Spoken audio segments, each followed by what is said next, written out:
In this video, I'll be counting down my favourite films from 2021. As I go through listing these films, make sure to keep in mind your favourite films as well, so you can let me know in the comment section down below. Let's begin at number 10 with Minari. Being a descendant of two different families that emigrated to the UK, I found Minari instantly relatable, and I really enjoyed watching this film through the eyes of the young son David, who was very much like me, born and raised in one culture but with past and roots locked in other cultures as well. A simple story with heartfelt performances. At number 9, I've got Spiderman No Way Home. This film had no right to do what it did, but it did what it did, and I absolutely love it for it. What my biggest takeaway from this film though, however, was the darkening of Tom Holland's story. I know a lot of complaints were centered around the fact that his Peter Parker hadn't really gone through any hardships, at least not within the films we had seen him in,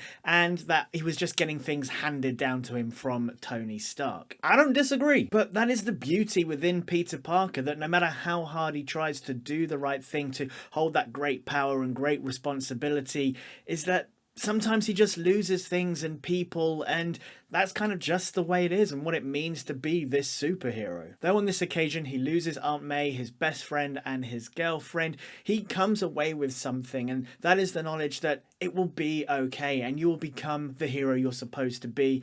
And he's definitely going forward, taking in everything he learned from both Maguire and Garfield. At number 8 is In the Heights. What a joyous musical this was, man, and just an overall amazing celebration of all things Latin. Now, I know not quite all things Latin, the distinct lack of Afro-Latino characters within this version of In the Heights was very distinct and obvious and cannot be overstated enough. Aside from that, the film really was just an amazing display of everything Latin representation in film and TV. The music is a frigging joy, and the performances really radiate how much this film means, what it means to the culture, and how important it was that it was made. And the fact that I haven't rewatched this film since I saw it in cinemas is beyond me. I need to get on it. At number 7, we move to a different musical, and that is Tick, Tick, Boom. Now, I really wasn't sure what to expect from this film, and even though I've seen 2005's Rent, the film version of Rent, the name Jonathan Larson, surprisingly enough, never actually reached my ears, and all the time I watched that film, it never radiated with me who had created this film and this musical, in fact. Which is nuts, right? But seeing the pairing of Lin-Manuel Miranda and Andrew Garfield, how could I not watch this film? And I am so glad that I did. I mean, just what an absolute beautiful film that for me anyway has been made for every artist and creative out there that has this dream, this insatiable dream that you will do anything to see it done, because you just know that you are meant to create this work of art, or be a part of a work of art that you have to just continue pushing through each time, knowing that your dreams will be realized, that just on the end of your reach, your fingertips are just about to grab it. That's what I felt with this film. It's just beautiful, and Andrew Garfield's performance is insane. The opening song 3090 I've had on bloody repeat for so long, it's ridiculous. I loved it, absolutely loved it. Number 6 is One Night in Miami. The fictional idea that Malcolm X, Cassius Clay, Sam Cooke and Jim Brown sat together one night in a hotel discussing, dismantling, affirming their position in the civil rights movement and the struggle for racial equality is every bit as fantastical as it sounds. My biggest takeaway from this film was that question of, should you be using your talents, your skills for the betterment of the people around you? Has the responsibility fallen onto your shoulders? Do you want that responsibility? Is it important that you take on that responsibility? And I love that central sort of conflict between Malcolm X and Sam Cooke. And with that being said, let me just once again give a shout out to Kingsley Ben-Adir as Malcolm X. Truly an inspiring performance, and I was so sad that he didn't get more recognition, because he really deserved to with that performance. So number 5 sees the first of 2 controversial choices, and I say controversial because this film and the second film, they really did kind of have audiences divided, or at least audience were divided over them. Here at number 5, it is Malcolm and Marie, the most intense, claustrophobic, triggering argument I have ever seen put to film. not for the least that the argument lasts the whole film. And just powerhouse of acting performances from John David Washington and Zendaya. The two of them absolutely slay. They both came ready to throw down and just make something, and fucking hell did they. And you know, throughout the film, this question of authenticity is raised. You know, what is authenticity? Is it important for films to have authenticity? Where does the authenticity come from? Is authenticity even that important? All the while the audience watching, we the audience watching, are questioning the authenticity of this film, a black story written and directed by a white guy. Zendaya and John David Washington had a lot to do behind the scenes. Yeah, I'm just gonna leave this video here with you, so peruse that. With that being said, the rant, John David Washington's rant over the review of his character's film, Malcolm's film, I could watch that over and over and over and over and over again and be entertained each and every time. My man just comes in and just lets his whole body and head erupt. The fact that when he gets to the end of the argument, he is worn out and slumps himself on the sofa, I'm like, JDW, I am right there with you, brother. Such a good part. Such a great film. Coming in at number 4 is The Harder They Fall. Out of all the films on this list, this is one I really, really wish I'd seen on the big screen. It deserved a big screen viewing. I had the chance and I didn't take it. And I'm kind of annoyed at myself for that. But it deserves so much more love and attention than it got. In Malcolm and Marie, we had that question of authenticity and is it important for a film to be made? And that question kind of surrounded The Harder They Fall as people question if black people were actually even that prevalent in the Old West. Were they actually cowboys? And, you know, the fact that all the characters in this film, or at least the majority of the characters in this film, are based on true-to-life people, on real-life people that existed. Yeah, black people were very prevalent in the Old West. In fact, probably more so than white people. Definitely look that one up. It's an easy comparison and one that I hate myself for making, but I'm going to do it anyway. But I kind of feel that The Harder They Fall is the film that Django Unchained could never be. Or maybe it's kind of like a sequel to Django Unchained. Like, what happened to black people once their chains were broke? What did they go off and do? Yeah, I'm gonna put it like that.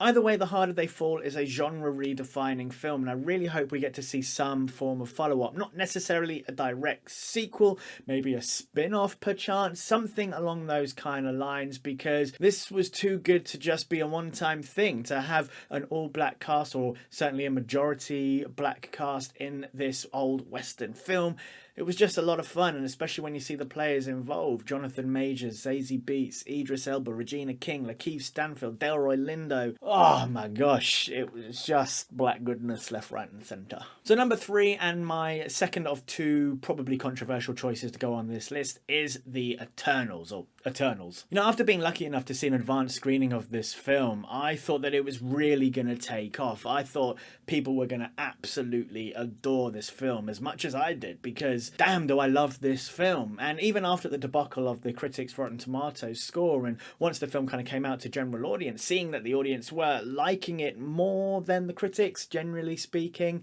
it was just a shame. It just never really took off. But the diverse cast is a massive hit for me. To see these characters represented first and foremost, in fact fundamentally, as human beings, and that none of their stories are defined by their race or their sexuality or their gender expression, none of that business. Like, it was just, that was a part of who they were. It didn't kind of matter, do you know what I mean? It was just, that was a background thing. This film just had so much scope to it, but in the end it was all about their relationships, very human relationships, seeing these godlike characters having to discover their humanity and their love for humanity as well. Really just chef's kiss, Chloe Zhao, please come back. Eternals 2. So my second favourite film of 2021 is No Time to Die, James Bond. This was my most anticipated film of 2020 and 2021. Oh, we had to wait so long for this film to eventually come out, and it blew me away. It like exceeded expectations far and above and beyond. I was genuine. I've not been this excited about a James Bond film since Casino Royale. Granted, that's only 4 films ago, so that's cool. The action was exciting, the characters were engaging. I really enjoyed Daniel Craig's performance. I thought this was his best in the franchise, and they did things with the character and with the story that I just didn't expect they would actually ever do, to take James Bond in the direction that they did. And it was great. It was fitting for Daniel Craig's version of the character. But I think what is really lovely about this film is that it is certainly the first Bond film to be conscious of the fact this is the actor's last role, and it can be this send-off, this swan song to this character and to this actor as well. And I think that was really lovely. We haven't had that before. It seems as though every actor's just kind of left rather unceremoniously without getting a proper goodbye. And so it was nice to have that this first time with Daniel Craig. And actually, as I was writing this video, getting all my points down, I was listening to the track Final Ascent from the soundtrack, the Hans Zimmer score. And I don't know if y'all have watched Cinema Therapy. If you haven't, great channel, check them out. But I was very much an Alan Seawright by the end of writing this script. All right, now time for some honourable mentions. These 10 films are the films that make up my top 20 of the year, but I'm just going to run through numbers 20 to 11 really quickly, starting at number 20. Starting at number 20, we have Passing, a wonderful look into light-skinned black people passing as white people, starring Tessa Thompson and Ruth Negga. It was not quite the film I was expecting, but it was beautifully made and certainly worth the watch. Number 19, we have Judas and the Black Messiah. Expectations were high for this film, and unfortunately they weren't quite met. I feel that it needed more of a focus, and I feel that that focus should have been on Lakeith Stanfield's Bill O'Neill. Number 18 is Luca. Just beautiful, simple, and makes me want to visit the Italian Riviera and soak up that sun. Number 17 is Shang-Chi. Absolutely love this film. All the nods to classic martial arts films, in particular some Jackie Chan films, were perfect. It's just the final third let it down for me. Number 16 is Raya and the Last Dragon. Pretty much a by the numbers film, but the action was superb, the visuals were stunning, and the coming together of people from different tribes to save their world was truly inspiring. Number 15 is Matrix Resurrections. The questioning of what the Matrix is and the meta conversation around Hollywood was perfect. The developing of Neo and Trinity's relationship was welcomed, but the action and the handling of Agent Smith just let this one down for me. Number 14 is Encanto, another beautiful addition from Disney, full of life, love, and vibrance. It was good. Number 13 is Sound of Metal. This was just a gorgeous film. Wonderful performances from Riz Ahmed, Paul Raci, and Olivia Cooke. It was important to show that losing something doesn't mean that we ourselves are lost. Number 12 is Palm Springs. Now this film kind of surprised the fuck out of me, I can't lie. I loved the pairing of Andy Samberg and Kristen Milioti. They really just bounced off of each other. J.K. Simmons brings the comedy, his character was hilarious, and the concept is hilarious as well, if not scary and definitely somewhat saddening. And number 11 is Nomadland. Just another incredible film, so understated, and a lovely turn of pace from action and comic book films.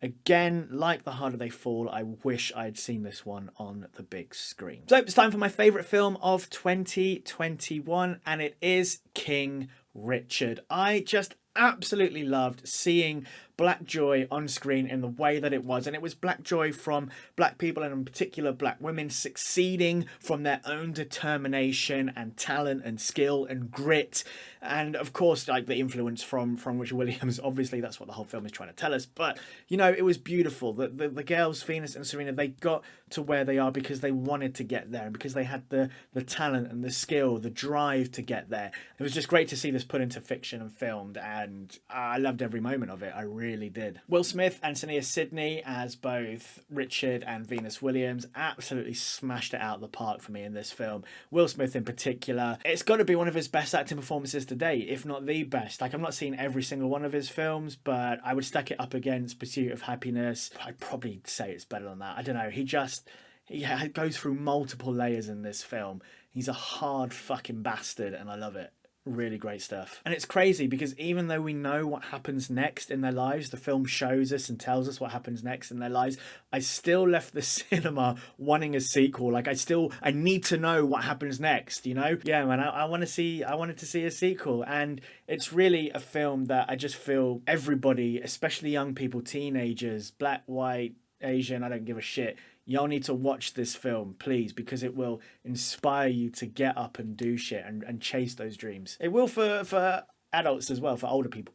Older people? Do I count as an older person now? I'm 30 years old. Does that count as an older person? I mean, definitely to 15, 14, 13.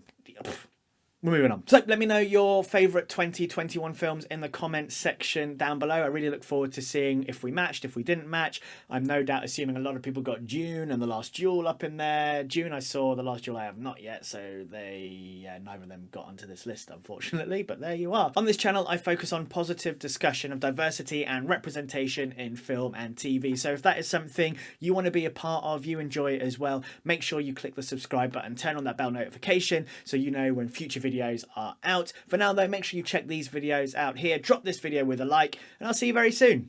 Hakuna MaChatter.